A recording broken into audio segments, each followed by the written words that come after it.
But as an update from NI on some of the security projects we're working on, if you look generally what's happening in the industries that we service, this is what I kind of see. Now, the red dot is where we're at today.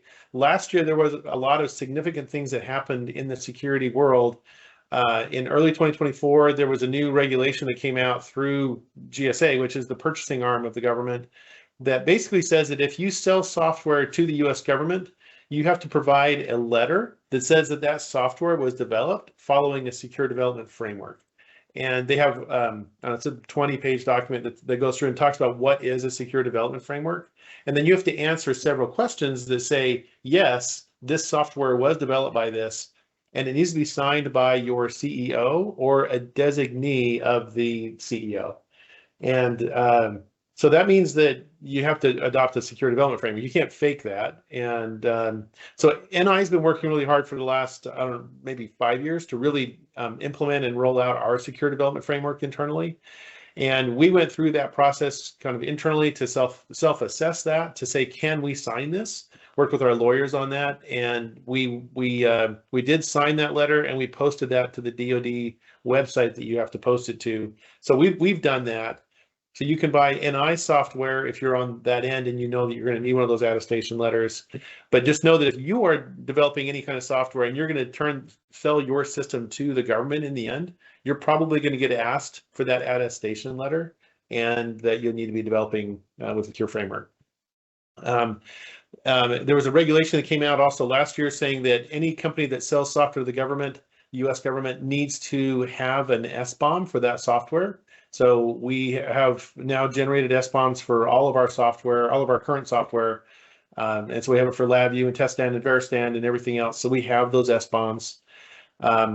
Then CMMC, after years of kind of stopping and starting, finally was actually released at the beginning of 2025. I think it was February. And it basically says that all new contracts coming from the government will require that the vendors are CMMC certified. So the new contracts that are coming out are like that. So it's not retroactive. It doesn't go back to the older contracts that are already out there. And so most of the business that you and I probably work with is that older stuff. But new contracts that are coming out that will hit us in the coming months and years, they will require CMMC certification. And that CMMC certifies that anything that's handling the government data meets all of the NIST 800-171 controls that we've talked a lot about here.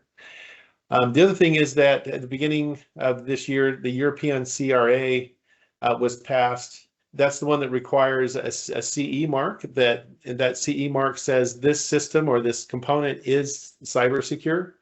And there's some partial things that have to happen by the beginning of 2026, but in December of 2027, so this should be moved over a little bit, but December 2027, that will be a full compliance with the European CRA.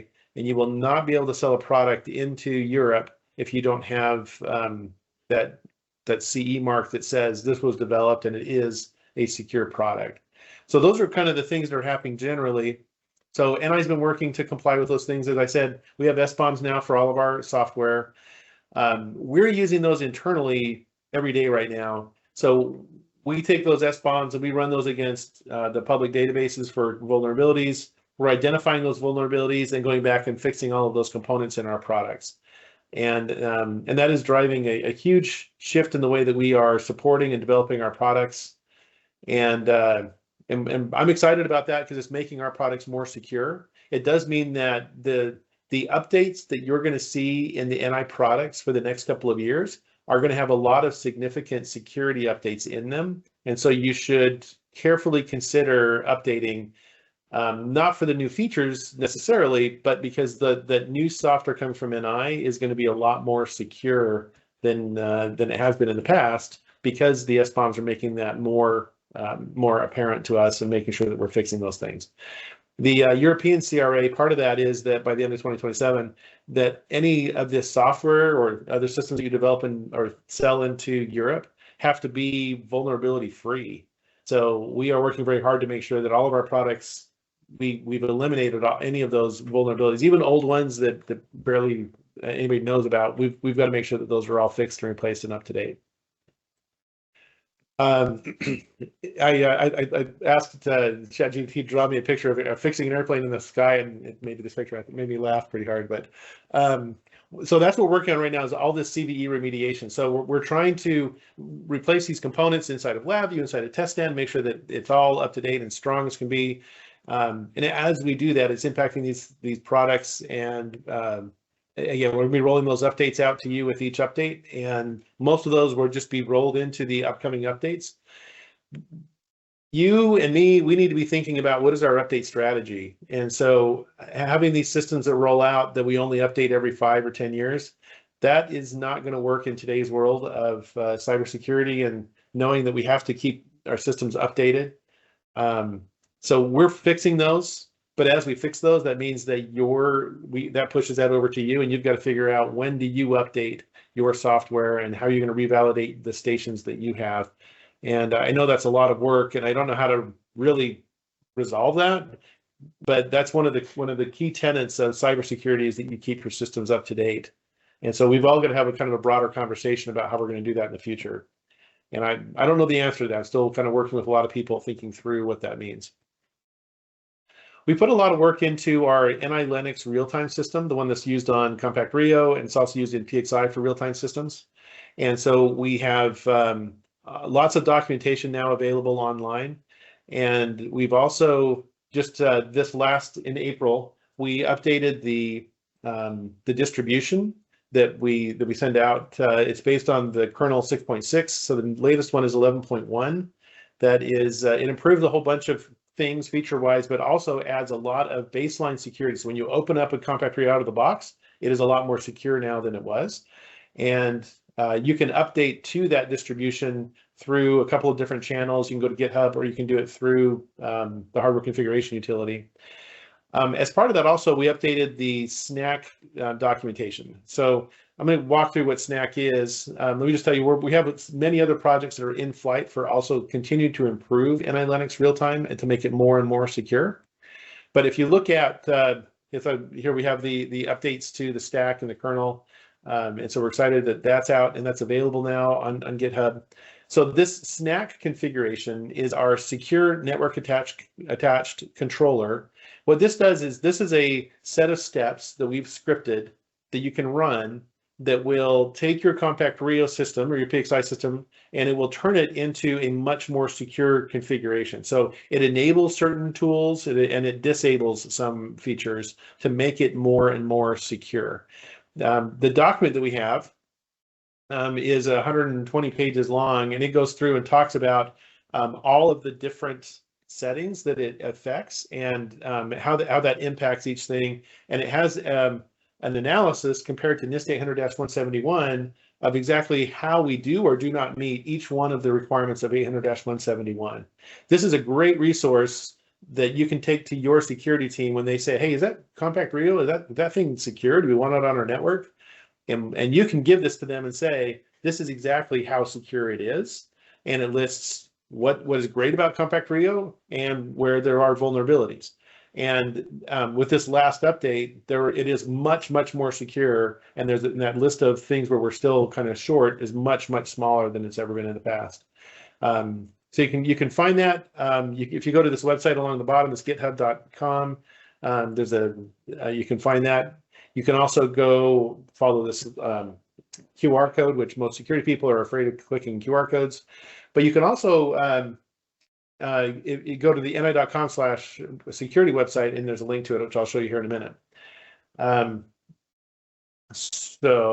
It lists all of those controls, what their status is, whether they apply, and if we've implemented them, or if you need to implement them. It gives you an implementation instruction of exactly what you need to do in order to be able to comply with that particular control. And the appendix goes through how it impacts the setup of your system, what features get turned off. You can identify those, and you could run this manually and omit certain steps if you really wanted. And it goes through how to set up the firewall, how to use some of the other real-time features. So that's a really great resource. The other thing is that we've updated ni.com/security. So it is a whole bunch of web pages now. when we started this, it was one page that had a couple of links on there. It is now a whole set of resources that walk through what is CMMC, what is the CRA, and then there are product pages that you can click on that take you into particular products. So when you click on like the LabVIEW product security, you can see all the resources we have for LabVIEW. If you click on the NI Linux real-time, it brings you to a page that has all these links, and one of the top link on there is that SNAC configuration guide that you can go straight to that. So there's a lot of really good information here, including a link to our Test System Security Summit and to the forums where you can share the information that we've been talking about here today. So you want to bookmark that, the /security, and use that as your first stop for anything related to security. There's a question here about where to get the SBOMs.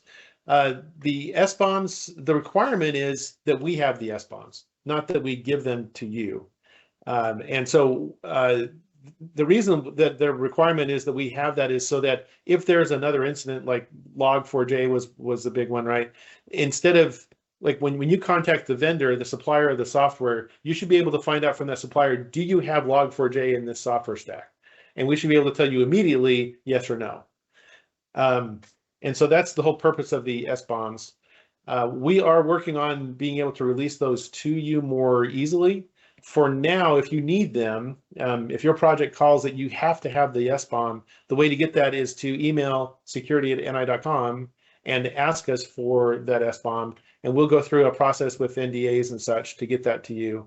And eventually, I think we plan to be able to push that out. Right now, we're using those internally so that we can burn down the vulnerabilities and make sure that the products are secure for you. But that's the main purpose of those. But again, if your project needs those, then the best way is to email security@ni.com, and then we'll work towards getting that to you.